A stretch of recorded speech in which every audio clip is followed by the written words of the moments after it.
दीपक, एक और बड़ी खबर अपने दर्शकों को बता दे। दिल्ली आईएएस कोचिंग हादसे में एफआईआर दर्ज हो गई है, ये जानकारी मिल रही है। दिल्ली पुलिस ने क्रिमिनल केस दर्ज किया है और 2 लोगों को हिरासत में लेकर इस वक्त पूछताछ की जा रही है।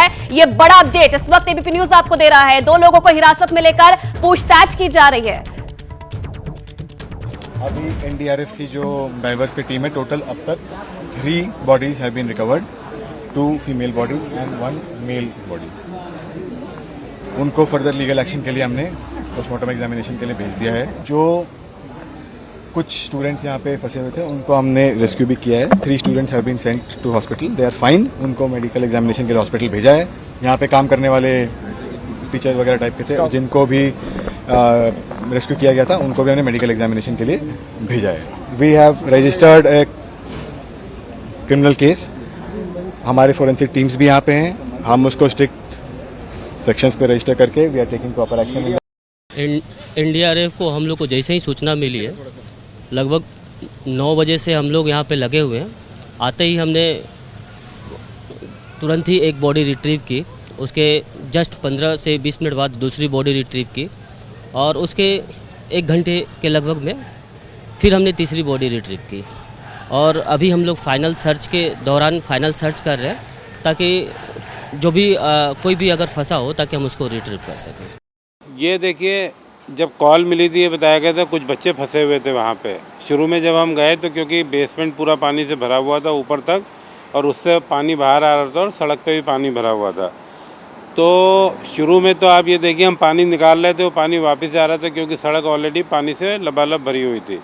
पर जैसे जैसे जो है बारिश का पानी रिसीड हुआ, फिर हमने जो है बेसमेंट से पंप लगा के जो पानी निकाले, तो हमें जो है पहले एक बच्ची की वो मिली, बॉडी मिली, और उसके बाद फिर दूसरी बच्ची की बॉडी मिली। यहाँ तो 3 अधिकारियों की बात आपने सुनी, क्या कुछ उनका इस पूरे हादसे पर कहना है। एक और बड़ी खबर कोचिंग सेंटर हादसे पर आपको दे दे। हादसे में तीनों जो मृतक है उनकी पहचान हो गई है। श्रेया यादव, तानिया सोनी, नवीन की मौत हुई है। यूपी के अंबेडकर नगर की रहने वाली थी श्रेया यादव और नवीन डाल्विन केरल के रहने वाले थे जिनकी इस हादसे में मौत हो गई है। 2 लड़कियां और एक जो है मृत बताया जा रहा है जिनकी इसमें मौत हुई है। अजातिका इस खबर पर और ज्यादा जानकारी देंगी। अजातिका, मृतकों की पहचान हो गई है, क्या इनके परिजनों को जानकारी दे दी गई है? जी बिल्कुल, देखिए परिजनों को जानकारी मिल गई है और 3 छात्रों की पहचान हुई है। श्रेया यादव जो है वो उनका नाम बताया जा रहा है, नेविन है, और जो तीसरे छात्र हैं उनका भी नाम यहाँ पर आ गया है। और आपको जानकारी दे दें, जो तीसरी छात्रा है वो तानिया सोनी, यानी पहले 2 छात्राएं निकाली गई थी अंदर से और बताया जा रहा था कि उन्होंने जान बचाने की काफी कोशिश करी, टेबल के ऊपर वो चढ़ गई थी, लेकिन उसके बाद में पानी का बहाव, यानी कि जो सीवर लाइन फटने की जानकारी मिल रही है सूत्रों के हवाले से, उसका बहाव इतना ज्यादा था कि वक्त रहते वो अपने आप को संभाल नहीं पाई और दोनों ही छात्राएं वहां पर फंस गई। इसी के साथ में नेविन जो है वो भी काफी देर से गुमशुदा थे, उनके बारे में भी पुलिस को जानकारी दी गई थी और जो लास्ट में बॉडी निकाली गई वो नेविन की भी निकाली गई थी। और अब आप देखिए, उसके बाद में 4 बजे करीबन बताया गया कि जो एनडीआरएफ की टीम है उन्होंने बताया कि रेस्क्यू ऑपरेशन जो है वो पूरा कर लिया गया है। आपको बता देते हैं कि जो तानिया है उनकी उम्र 25 साल, श्रेया की उम्र 25 साल और नेविन की उम्र 28 साल, और तीनों यूपीएससी की तैयारी कर रहे थे।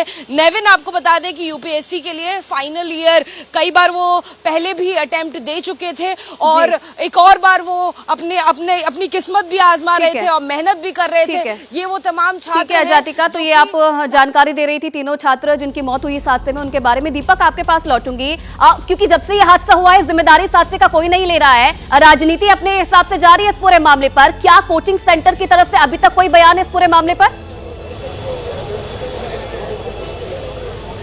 कोई बयान नहीं है। देखिए, बचते हैं लोग बयान देने से। हादसा जब बड़ा हो जाता है तो लोग भागने की कोशिश करते हैं और राजनीति हमेशा होती रही है, समाधान कभी नहीं निकलता। तस्वीर इसीलिए बराबर देखनी ज़रूरी है कि आखिर ये जो इंस्टीट्यूट बने हुए हैं, ये इंस्टीट्यूट इमारतें तो खड़ी कर दी, लेकिन उसके बेसमेंट में क्या है ये कभी नहीं समझ में आता है। अक्सर इस तरीके की वारदातें होती है, चाहे करंट लगने से लोगों की मौत हो जाए, चाहे आग लगने से मौत हो जाए। अक्सर घटनाएं आती हैं कि जब इंस्टीट्यूट में आग लग जाती है, लोगों के लिए निकलने का रास्ता नहीं बनाया जाता है और करोड़ों की इमारत खड़ी कर दी जाती है। सवाल यही है कि आखिरकार इन 3 मौतों की जिम्मेदारी कौन लेगा। जो हादसे बार बार होते हैं उनकी जिम्मेदारी आखिरकार कौन लेगा। आप बने रहिएगा और इस खबर पर नजर बनाए रखिएगा, अपडेट आपसे लेते रहेंगे।